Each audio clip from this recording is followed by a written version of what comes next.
Hello friends, मैं मीनू। मैं आपको लेकर आई हूँ आज मॉडर्न हिस्ट्री के कुछ इम्पॉर्टेंट क्वेश्चंस जो आपके किसी भी यूपी के किसी भी वनडे एग्ज़ाम के लिए बहुत ज़्यादा इम्पॉर्टेंट रहेंगे।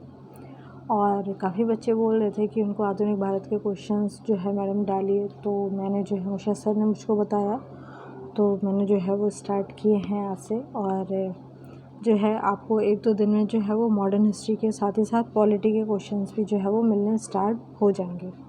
और इस समय जो है वो लॉकडाउन चल रहा है और कोविड-19 का जो है वो कहर आप देख ही रहे हैं किस तरीके से जो है वो परेशानियां लोग जो है वो झेल रहे हैं। बस आप लोगों से मेरी यही जो है वो प्रार्थना है, घर पर रहिए, सुरक्षित रहिए, मास्क पहनिए, सैनिटाइज़र यूज़ करिए और बिना किसी ज़रूरी काम के घर से बाहर ना निकलिए। कोई ज़रूरी काम हो वो भी अपने जो है वो कोई सामान अगर लाना है तो कई चीज़ें इकट्ठी कर लीजिए, तब जाके मार्केट से ले आइए। मतलब बार बार जाना इस समय सही नहीं है। तो प्लीज़ अपना ध्यान रखिए, अपने बारे में सोचिए, अपने परिवार के बारे में सोचिए और पॉजिटिव रहिए, अपने विचारों को सकारात्मक रखिए, जो कहीं ना कहीं बहुत ही ज़्यादा इम्पॉर्टेंट हैं। जिस तरीके के दृश्य, जिस तरीके की खबरें जो हैं वो हम लोग न्यूज़ में या अखबार में देख रहे हैं, उसके लिए हमारे लिए बहुत ज़्यादा ज़रूरी है कि हम लोग जो है वो पॉजिटिव रहें, ठीक है। और साथ ही साथ अपने घर का माहौल भी अच्छा रखिए, बनाए रखिए। और ये जो समय मिला है जिसमें जो है पेपर वगैरह आगे बढ़ चुके हैं कई, तो इस टाइम का अच्छे से प्रयोग करिए कि आप अच्छे से चीज़ों का रिवीजन कर पाएँ। इसीलिए मैं ये एमसीक्यू लेकर आई हूँ मॉडर्न हिस्ट्री के, और पॉलिटी के भी स्टार्ट हो जाएंगे कुछ दिनों में। जैसे आप लोगों की प्रैक्टिस अच्छी सी हो, इन वीडियोस को बार बार देखिए, मतलब रिवीजन करिए इनका अच्छे से, क्योंकि ये ऐसे क्वेश्चन हैं जो आपको एग्ज़ाम में एज इट इज़ यानी कि इसी प्रकार से रखे हुए मिलेंगे। क्वेश्चन ऊपर नीचे हो सकते हैं, क्वेश्चन की लैंग्वेज जो है वो ऊपर नीचे कर सकते हैं, लेकिन कॉन्सेप्ट या कहते हैं ना कि जो चीज़ रहती है, मतलब क्वेश्चंस आपके यही होंगे। अगर आप इस क्वेश्चन को अच्छे से पढ़ लेंगे तो अगर इसको लैंग्वेज चेंज करके या वर्ड्स को इधर उधर करके भी क्वेश्चन बनाता है एग्जामिनर, तो आप इजीली उसको सॉल्व कर पाएंगे। और ये क्वेश्चन जो हैं वो आपके यूपी टैट या किसी भी स्टेट टैट हो, सी टैट है, सुपर टैट है, प्राइमरी या जूनियर का, और आपका एसएससी है, यूपीएसआई है, ठीक है। और जो भी वनडे एग्ज़ाम है, और क्या बोलना चाहिए उनको, पीसीएस, स्टेट पीसीएस जो रहते हैं, उनमें भी ये क्वेश्चंस जो हैं आपको मतलब बहुत ही ज़्यादा इम्पॉर्टेंट हैं उनके लिए, और एग्ज़ाम में आपको ये एज इट इज़ ही रखे मिलेंगे। तो बस आप लोग ध्यान से समझिए, ठीक। और इस समय जो है लॉकडाउन की वजह से थोड़ी प्रॉब्लम हो रही है, जो आपको प्रॉपर वीडियोस नहीं मिल पा रही हैं, उसके लिए मैं माफ़ी चाहूँगी। और मुशाहिद सर जो है वो जल्दी ही प्रॉपर वीडियो डालना स्टार्ट करेंगे। आप जल्दी देखेंगे कि मैथ्स और रीजनिंग जो है वो आपके हर एग्ज़ाम के पॉइंट ऑफ व्यू से जो है वो आपको मिलने लगेंगी बहुत अच्छे से। बस थोड़ा सा सब्र रखिए, और जो हम लोग मतलब इर्रेगुलर चीज़ें हुई हैं उसके लिए मैं माफ़ी चाहूँगी। बाकी ये है कि आप हमारे चैनल को जो है सब्सक्राइब करिए, हमारे वीडियोस को लाइक करिए, और हमारे जो वीडियोस हैं उनको शेयर भी करिए, जिससे जो है हमारा परिवार और बड़ा हो सके। यही आप लोगों से प्रार्थना है। तो अब हम जो है वो बिना देर किए हुए मॉडर्न हिस्ट्री के क्वेश्चंस को जो है स्टार्ट करते हैं। सबसे पहले हम अगर बात करें तो जैसे कि प्राचीन भारत था, प्राचीन भारत के बाद मध्य भारत आया, और मध्य भारत के बाद आया हमारा आधुनिक भारत। यानी कि आधुनिक भारत में मुख्य रूप से क्या था कि अंग्रेज़ों ने जो है वो भारत पर राज किया था। तो राज किया था तो वो किस प्रकार भारत में आए, कैसे आए, क्या हुआ, ये इन सारी चीज़ों को हम देखेंगे। भारतीयों ने किस प्रकार संघर्ष किया जिससे जो है वो आज हम स्वतंत्रता प्राप्त कर पाए हैं, ठीक है। हमारे देश के लोगों ने, हमारे पूर्वजों ने बहुत ज़्यादा बलिदान दिया है कि आज हम एक स्वतंत्र देश में बैठे हुए हैं। हमें इसका सम्मान करना चाहिए और इसकी रक्षा भी करनी चाहिए। और इसकी रक्षा और सम्मान के लिए सबसे ज़्यादा इम्पोर्टेंट चीज़ ये है कि हमें जो है वो एकता बनाए रखनी चाहिए। हम किसी भी धर्म और जाति से क्यों ना हो, ठीक है, हम सबको एक रहना चाहिए। एक रहने से मतलब ये है, हम जैसे कि मान लीजिए एक परिवार है, उसमें 4 लोग हैं, हो सकता है उन चारों की विचारधाराएं अलग हों, लेकिन जब बात देश की हो या कोई बाहरी व्यक्ति हमारे देश में हस्तक्षेप कर रहा है, तो उस चीज़ पर हम लोग को सकारात्मक रवैया अपनाना चाहिए, एकता बनाए रखनी चाहिए, जिससे जो है वो हम बहुत ही ज़्यादा मजबूत होकर उसका सामना कर सकते हैं। क्योंकि आपने देखा होगा किस प्रकार से अंग्रेज़ों ने जो है वो हमारे समाज में फूट डाली। पहले उन्होंने हिंदू मुस्लिम किया, ठीक है, उसके बाद उन्होंने हिंदुओं को ही जो है वो विभाजित करने की कोशिश की, और वही चीज़ जो अगर आप और हम देखते हैं समाज में आज भी पूरे में व्याप्त है।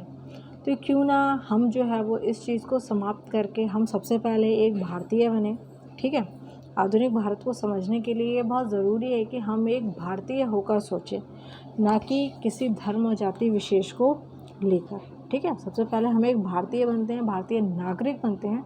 उसके बाद हम जब अपने आधुनिक भारत के इतिहास को जब हम पढ़ेंगे तो उसका एक अलग ही मज़ा होगा और चीज़ों को अलग ही हम सुनेंगे समझेंगे। और अगले साल यानी कि 2022 में हम अपने देश की आज़ादी के 75वीं वर्षगांठ मनाने वाले हैं। तो ये हमारे लिए बहुत ज़्यादा ज़रूरी है कि हम अपने जो है वो इतिहास को जानें, किस प्रकार से जो है वो हमारे बाबा परबाबा या दादा जो भी लोग थे उन लोगों ने किस प्रकार से संघर्ष किया और हमें आज़ादी दिलाई, हमारे देश को आज़ाद कराया, अपनी जीवन बलिदान कर दिया इसमें। तो हमें उनका सभी का सम्मान करना चाहिए और अपने देश की स्वतंत्रता का सम्मान करना चाहिए और उसे बनाए रखने के लिए प्रयास करना चाहिए, ठीक है। तो सबसे पहले हम बात करते हैं जो है वो आधुनिक भारत जो है वो शुरुआत मेनली होती है यूरोपीय कंपनियों के आगमन से, कि भारत में किस प्रकार से यूरोपीय कंपनियां आई थी। यूरोपीय कंपनियां जो आई थी उनका जो मुख्य रूप से एक उद्देश्य था वो यह था कि हम भारत में आए, पैसा कमाएं, लूटपाट करें, अपने धर्म का प्रचार करें और चले जाएं। उनका शुरुआत में चाहे वो कोई भी रहा हो, ठीक है, ईस्ट इंडिया कंपनी, पुर्तगाली, अंग्रेज, डच, फ्रेंच, कोई भी रहे हो, उन लोगों का उद्देश्य ये नहीं था पहले कि हम यहाँ आके बस जाएं और यहाँ पे राज करें। उनका मेन मुख्य रूप से उद्देश्य यही था सभी का कि हम आके पैसा कमाएं और जो है अपने देश ले जाएं, ठीक है, अपने धर्म का प्रचार प्रसार कर पाएँ। किसी का उद्देश्य यहाँ पे राज करना या यहाँ रहना नहीं था। लेकिन जिस तरीके से जो है वो अंग्रेज यहाँ आए, उन्होंने देखा कि यहाँ कितना धन है और आपस में लोगों में एकता नहीं है, ठीक है, तो उन्होंने एक बहुत अच्छी नीति अपनाई, क्या, फूट डालो और राज करो। तो उन्होंने जो ये नीति अपनाई जिससे क्या हुआ कि हमारा भारत जो था वो एक नहीं रह पाया, और तभी यही सबसे बड़ा कारण था जो उन्होंने हम पे राज कर लिया इतने टाइम तक। आज अगर आप देखते हैं कि जब हम आज़ाद हुए थे तो अंग्रेज़ जो है 1947 में ये कहकर गए थे कि भारत जो है बहुत छोटे छोटे टुकड़ों में बंट जाएगा, क्योंकि उन्हें मालूम था कि ये पहले से ही जो है वो अलग अलग मतलब हैं, उनमें एकता नहीं है। दूसरी बात, उन्होंने जिस तरीके से फूट डालो और राज करो की नीति अपनाई थी, हिंदू मुस्लिम और हिंदू में भी दलित और स्वर्ण इस तरीके से किया था, उससे समाज में बहुत ज़्यादा अंतर आ गया था। तो उन्होंने इसीलिए ये बात कही थी। लेकिन अगर आप लोग जो है वो पिछले 1-2 साल से जो है वो करंट अफेयर्स यानी कि समसामयिकी पढ़ रहे होंगे तो आपने देखा होगा कि सुना होगा या पढ़ा भी होगा उसमें कि जब ब्रिटेन यूरोपियन यूनियन से अलग हुआ है जब से, यानी कि ब्रेक्जिट हुआ है जब से, तब से आपने देखा होगा कि उसका जो वेल्स है, आयरलैंड है, स्कॉटलैंड है, वो उससे अलग होना चाह रहा है। यानी कि आज वही इंग्लैंड, आज वही ब्रिटेन आज अपने अस्तित्व को बचाने में जो है वो मशक्क़त कर रहा है। आज उसके इतने टुकड़े होने पे तुले हुए हैं, ठीक है, जो कभी भारत के लिए टुकड़ों में करना चाहता था, आज उसके खुद के अंदर ही जो है वो स्थिति बहुत ज़्यादा ख़राब है। तो इसलिए जो है वो एकता हमारे लिए बहुत ज़्यादा ज़रूरी है, ठीक है। तो इस चीज़ को आप लोग ध्यान में रखिए और अच्छे से पढ़ाई करिए, ठीक है। अब हम सबसे पहला क्वेश्चन जो है वो देखते हैं कि वास्को डी गामा काली कट पर किस वर्ष आया। अब सबसे पहला क्वेश्चन ये है कि भारत की खोज किसने की। भारत की खोज किसने की? वास्को डी गामा ने की, ठीक है। एक क्वेश्चन आपका ये हो गया। वास्को डी गामा ने भारत की खोज की, वह भारत में कहाँ आया? कालीकट पर आया, ठीक। कालीकट कहाँ है? ये पश्चिमी यानी कि वेस्ट कोस्ट पर है, ठीक, यानी कि पश्चिमी तट पर कालीकट पाए जाते हैं। यानी पश्चिमी तट पे हमारा कौन सा राज्य है? गुजरात। ठीक है, पश्चिमी तट पे। अगर आप लोगों ने मैपिंग वाली वीडियो पढ़ी होगी या देखी होगी, मैंने जो बताया है उस पर आप लोगों का खैर कोई ख़ास रिस्पांस नहीं मिला था, इस वजह से मैंने नेक्स्ट वीडियो नहीं बनाई। तो अगर आप उसको देख लेंगे तो आप लोगों को ये चीज़ क्लियर हो जाएगी कि पूर्व, पश्चिम और उत्तर दक्षिण में क्या क्या है। ठीक है, ये नॉर्थ है। रुक जाइए एक सेकंड, मैं आपको बताती हूँ।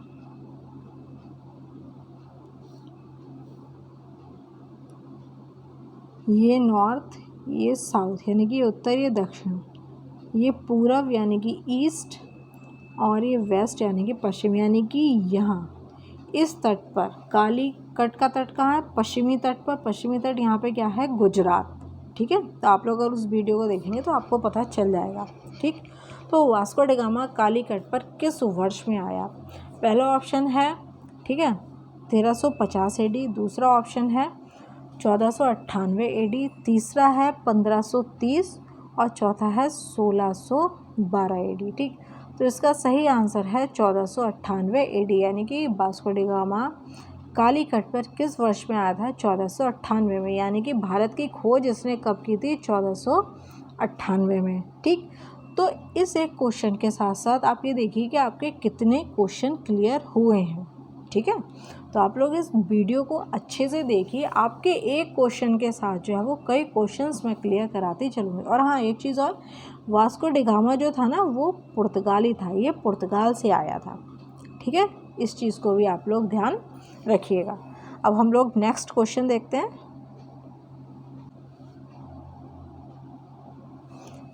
ठीक है, नेक्स्ट क्वेश्चन है, निम्नलिखित में से किसने वास्को ड गामा का कालीकट में स्वागत किया था? ठीक है, तो कालीकट आया, आपको पता चला कैसे आया, क्या हुआ। ठीक, उसका स्वागत किसने किया था कालीकट पर? पहला ऑप्शन है गैस्पर कोरिया, दूसरा ऑप्शन है अल्वा कुर्क, तीसरा है जमोरिन, चौथा है डॉन अल्मेडा। इसका सही आंसर है ऑप्शन सी, जमोरिन। ठीक है, तो वास्को ड गामा का कालीकट में किसने स्वागत किया था? जमोरिन ने। ठीक है, नेक्स्ट क्वेश्चन, हम एक सेकंड रुक जाइए। इसमें ये जमोरिन जो था ना, ये जो था ये कालीकट का तत्कालीन शासक था। यानी कि जिस समय वास्को ड गामा भारत आया था 1498 में, तो कालीकट का शासक कौन था? जमोरिन। तो इसने जो है वो वास्को ड गामा का स्वागत किया था। इस चीज़ को आप लोग ध्यान रखिए। क्वेश्चन पूछ सकते हैं कि वास्को ड गामा का स्वागत करने वाला जमोरिन कौन था, तो वो ऑप्शन आपके दे सकते हैं। तो वो जो था वो तत्कालीन शासक था, कहाँ का? कालीकट का। ठीक है, नेक्स्ट क्वेश्चन देखते हैं अब हम देखते हैं नेक्स्ट क्वेश्चन कि भारत में पुर्तगाली शक्ति का वास्तविक संस्थापक कौन था? ठीक है, वास्तविक संस्थापक जो है कौन था? ठीक, option A Vasco da Gama, option B Albuquerque, option C Bartholomew, option George Oxenden. इसका सही आंसर है ऑप्शन बी, अल्वा कुर्क। ठीक है, लेकिन इम्पॉर्टेंट बात ये है, आप लोग ध्यान से सुनिएगा कि जैसे 1498 में तो जो है वो ये आ गया था। ठीक है, लेकिन 1515 में फ्रांसिस्को द अल्मीडा भारत में प्रथम पुर्तगाली वायसराय बनकर आया था। ठीक है, 1505 ईस्वी में। ठीक है, 1505 ईस्वी में, ठीक, पुर्तगाली वायसराय बन के, प्रथम पुर्तगाली वायसराय बन के कौन आया था? Francisco de Almeida. वो कौन था? प्रथम पुर्तगाली बना था। क्वेश्चन पूछ सकते हैं कि भारत में प्रथम पुर्तगाली वायसराय कौन था, तो वो था आपका अल्मीडा। ठीक है, ये जो है 1509 तक रहा था। तब जो है 1509 में जो है वो अल्वा कुर्क आया। ठीक, ये जो बंदा था अल्वा कुर्क, इसने जो है ये 1509 में आया। इसने क्या किया कि 1510 में जो है वो बीजापुरी शासक यूसुफ आदिल शाह से गोवा छीन लिया। ठीक, और उस पर अधिकार कर लिया। गोवा को पुर्तगालियों ने अपनी सत्ता और संस्कृति के महत्वपूर्ण केंद्र के रूप में स्थापित कर लिया था। इसीलिए जो है वो इसको क्या कहते हैं? पुर्तगाली शक्ति का वास्तविक संस्थापक कहते हैं। इसका कार्यकाल जो था वो 1509 से 1515 तक रहा था। ये चीज़ बहुत ही इम्पॉर्टेंट है। इसने जो है वो कहा था कि आप भारतीय लोगों से, लड़कियों से शादी करिए अपने पुर्तगालियों को, जिससे हमारी संस्कृति जो है, मतलब पुर्तगाली जो है संस्कृति जो है वो और पूरे में अच्छे से फैल पाए भारत में। ठीक है, ध्यान रखिएगा, जो भी मैं बोल रही हूँ वो कुछ भी ऐसा वैसा नहीं है। जो मैं बोल रही हूँ उससे भी क्वेश्चंस बन सकते हैं और बने ही हैं।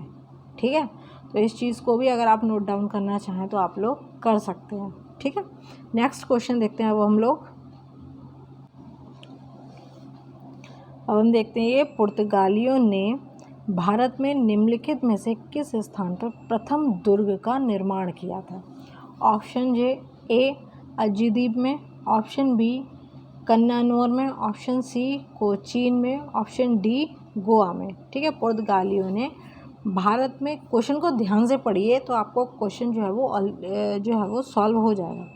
पुर्तगालियों ने भारत में निम्नलिखित में से किस स्थान पर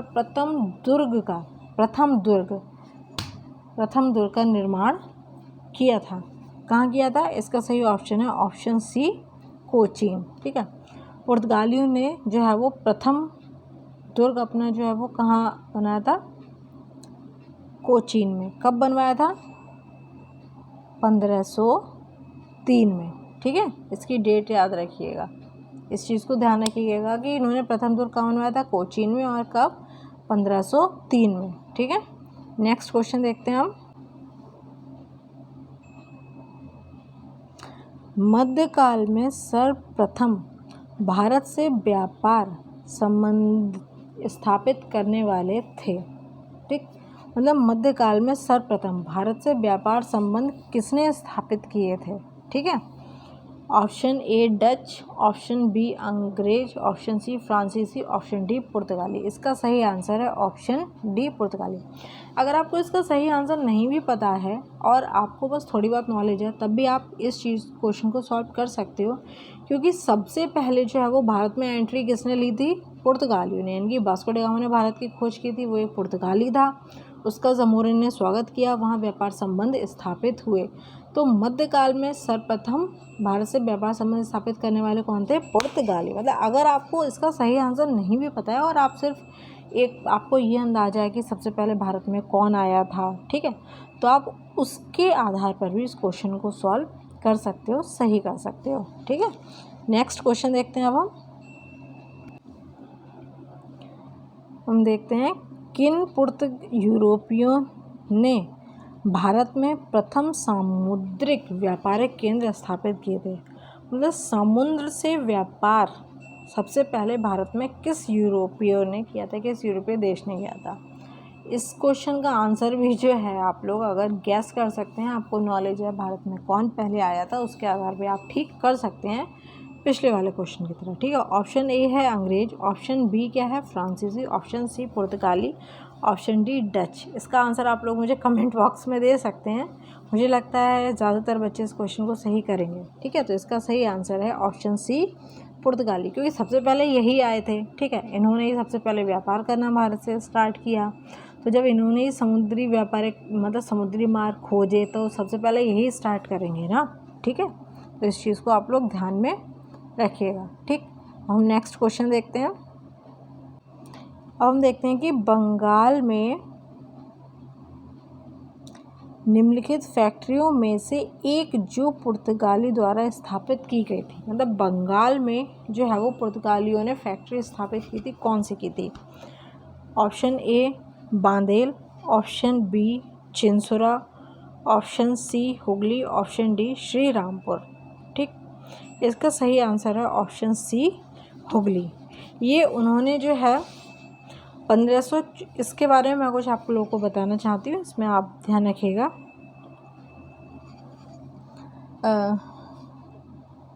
मतलब हुगली जो है वो एक सामुद्रिक मार्ग वाला जो है वो बंदरगाह है, आपने नाम सुना होगा। और तो इसलिए जो है ये बहुत ज़्यादा इम्पोर्टेंट था इनके लिए बंगाल में, इसलिए इन्होंने यहाँ जो है वो अपनी फैक्ट्री लगाई थी। ठीक है, नेक्स्ट क्वेश्चन देखते हैं हम। ये क्वेश्चन है आपका, हुगली को बंगाल की खाड़ी में समुद्री लूटपाट के लिए किसने अड्डा बनाया था। आपको एक चीज़ और ध्यान रखनी होगी कि मैंने जो मैपिंग वाला मैप बताया है इंडिया का, अगर वो लोग आप चाहें तो देख सकते हैं। वो देखने के बाद आप लोगों को ये जो है क्वेश्चंस थोड़े ज़्यादा इजी हो जाएंगे कि बंगाल की खाड़ी किधर है, अरब सागर किधर है। ठीक है, तो बंगाल जो है वो हमारे पूर्वी भारत में है, यानी कि आपने देखा होगा मैंने ये बनाया था नॉर्थ, साउथ और ये वेस्ट, ये ईस्ट। तो यहाँ पे हमारा जो है वो पश्चिम बंगाल है, जैसे अब पश्चिम बंगाल कहते हैं पर पहले ये बंगाल ही था। ठीक है, तो यहीं नीचे जो है वो हमारे भारत का जो प्रायद्वीपीय क्षेत्र है, तो उसके पूर्वी भाग में अगर हम देखते हैं तो बंगाल की खाड़ी है, पश्चिमी भाग में देखते हैं तो अरब सागर है। ठीक है, तो मैं आपको ये एक्स्ट्रा चीज़ें इसलिए बताती चली हूँ, आप लोग की नॉलेज जो है वो बढ़ती रहे, और आप लोग मैप वगैरह अगर देखते हैं या नोट डाउन कर रहे हैं तो आप लोग को थोड़ी एक्स्ट्रा नॉलेज मिलती रहे, जो आप लोगों को एग्ज़ाम में इससे भी क्वेश्चन बन सकते हैं। ठीक है, पूछ लेते हैं ना कि बंगाल है या बंगाल की खाड़ी जो है वो भारत के किस ओर पड़ती है, पूरा पश्चिम, उत्तर, दक्षिण, या वो बोल देंगे नॉर्थ ईस्ट या साउथ ईस्ट या वेस्ट ईस्ट, इस टाइप से। ठीक है, तो इस क्वेश्चन का हम आंसर देखते हैं कि हुगली को बंगाल की खाड़ी में समुद्री लूटपाट के लिए किसने अड्डा बनाया था। ऑप्शन ए पुर्तगालियों ने, ऑप्शन बी फ्रांस वासियों ने, ऑप्शन सी डेनमार्क वासियों ने, ऑप्शन डी अंग्रेजों ने। इसका सही आंसर है ऑप्शन ए पुर्तगालियों ने। ठीक है, मैं इसके बारे में कुछ आपको बताना चाहूँगी। पुर्तगालियों द्वारा जो है वो हुगली को बंगाल की खाड़ी में समुद्री लूटपाट के लिए एक अड्डे के रूप में इस्तेमाल किया जाता था। ठीक, लेकिन हुआ क्या, 1632 में, जो 1632 में हमारे मुग़ल बादशाह कौन थे, शाहजहाँ थे, जिन्होंने हुगली में, मतलब जब उनको इस तरीके की चीज़ें पता चली कि हाँ पुर्तगालियों से मतलब व्यापार और ये सब चीज़ें हो रही हैं, लेकिन वो उसकी आड़ में ये लूटपाट का काम, ये सारी चीज़ कर रहे हैं, तो उन्होंने क्या किया कि 1632 में जो था हुगली में पुर्तगाली बस्तियों को पूरी तरह से नष्ट कर दिया। ठीक, कि आप रहेंगे ही नहीं तो लूटपाट करेंगे कहाँ से। ठीक है, तो वहाँ जो बस्तियाँ थीं पुर्तगालियों की, उन्होंने सारी नष्ट कर दी और 1000 से अधिक पुर्तगाली निवासियों को बंदी बना लिया था। तब जाके इन्होंने वहाँ जो है वो ये अपनी हरकतें बंद की थी। ठीक है, तो ध्यान रखिएगा कि मतलब आए तो थे व्यापार करने, लेकिन क्या क्या काम कर रहे थे उसमें इस चीज़ को भी ध्यान रखिएगा। ठीक है, नेक्स्ट देखते हैं हम लोग। ये क्वेश्चन है, निम्नलिखित में से कौन कलकत्ता का संस्थापक था। मतलब कलकत्ता की स्थापना किसने की थी। कलकत्ता कहाँ है, पश्चिम बंगाल में। ये क्या है, ये वहाँ की राजधानी है, जिसको आज हम वर्तमान में कोलकाता कहते हैं। ठीक है, इसका नाम बदल चुका है, तो आज हम क्या कहते हैं, कलकत्ता को कोलकाता, जो कि बंगाल या पश्चिम बंगाल की राजधानी है। ठीक, option A Charles Eyre, option B Job Charnock, option C Gerald Aungier, option D William Norris. इसका सही आंसर है ऑप्शन बी जॉब चार्नॉक। ठीक है, इसके बारे में भी थोड़ा बताना चाहूँगी आपको कि कासिम बाज़ार था, आप लोगों ने थोड़ी बात पढ़ी होगी तो उसमें देखा होगा, जो कासिम बाज़ार की फैक्ट्री के प्रमुख जो थे वो जॉब चार्नॉक थे। ठीक है, अंग्रेज व्यापार केंद्र के लिए हुगली के स्थान पर सुल्तानतिया सुनतौनी को मतलब उन्होंने चुना था अंग्रेज़ों के लिए। तो इस तरह 1690 में जो है उन्होंने अंग्रेज बस्ती के रूप में कलकत्ता की स्थापना की थी। मतलब ये जॉब चार्नॉक जो थे, ठीक है, इन्होंने जो है कलकत्ता की स्थापना की थी, किसमें, अंग्रेज बस्ती के रूप में। ठीक है, नेक्स्ट क्वेश्चन देखते हैं अब हम लोग। यह है, भारत के साथ व्यापार के लिए सर्वप्रथम संयुक्त पूंजी कंपनी किन लोगों ने आरंभ की। मतलब संयुक्त पूंजी कंपनी किन लोगों ने आरंभ की। ठीक है, ये क्वेश्चन थोड़ा टफ टाइप का है, आप लोग देखिएगा। ठीक, ऑप्शन ए पुर्तगाली, option B Dutch, option C French, option D Danish. ठीक है, तो इसका सही आंसर है ऑप्शन बी डच। ठीक है, एक बार फिर से मैं रिपीट कर दे रही हूँ। भारत के साथ व्यापार के लिए सर्वप्रथम संयुक्त पूंजी कंपनी किन लोगों ने आरंभ की है, किसने की है, डच ने। ठीक है, इसको याद रखिएगा। नेक्स्ट क्वेश्चन देखते हैं अब हम लोग। माफ़ कीजिएगा, आज जो हैं वो इतने ही क्वेश्चन हम लोग देखते हैं और इसके आगे के क्वेश्चंस जो है मैं कल लेकर आऊँगी। और आप लोग बताइए कि कैसा आपको लगा ये जो है, मतलब मैंने जो क्वेश्चंस दिए हैं कैसा लगा। आप लोग ज़्यादा से ज़्यादा सॉल्व करिए, इसका रिवीजन करिए और प्लीज़ फीडबैक ज़रूर दीजिए, जिससे मुझे पता चले कि हाँ मैं कैसा बता रही हूँ कैसा नहीं। और दूसरी चीज़ ये, मैं जो एक्स्ट्रा चीज़ें बोल रही हूँ अगर आप लोग चाहें तो उसको नोट डाउन कर सकते हैं। कुछ पॉइंट हैं, इंपॉर्टेंट फैक्ट हैं जो आपके एग्ज़ाम में एज इट इज़ आपको रखे मिलेंगे। ठीक है, तो बस ये है कि आप लोग प्लीज़ हमारे चैनल को सब्सक्राइब करिए, हमारी वीडियोस को लाइक करिए और अगर डिसलाइक करना चाहते हैं आप बिल्कुल डिसलाइक करिए। बस एक ये बता दीजिए कि आपने डिसलाइक क्यों किया है, कि उसका रीज़न होना चाहिए। ठीक है, तो आप बस रीज़न ज़रूर बता दीजिए, जिससे हम उस चीज़ को इम्प्रूव कर पाएँ कि हाँ भाई आपने जो है वो हमारे चैनल को डिसलाइक किया तो क्यों किया है, उसका रीज़न हम भी तो हमें पता होना चाहिए ना। बस इसलिए, और ज़्यादा से ज़्यादा लोगों में शेयर करिए। ठीक है, और बाकी आप सब लोग मास्क लगाते रहिए, सैनिटाइज़र यूज़ कीजिए और अपने परिवार का ध्यान रखिए और अच्छे से पढ़ाई करिए, पॉजिटिव रहिए। ये समय बहुत ही कठिन समय है हम सभी भारतवासियों के लिए। तो बस आप सब लोगों से प्रार्थना है कि एकता बनाए रखिए, संयम बनाए रखिए और एक दूसरे का सहयोग करिए।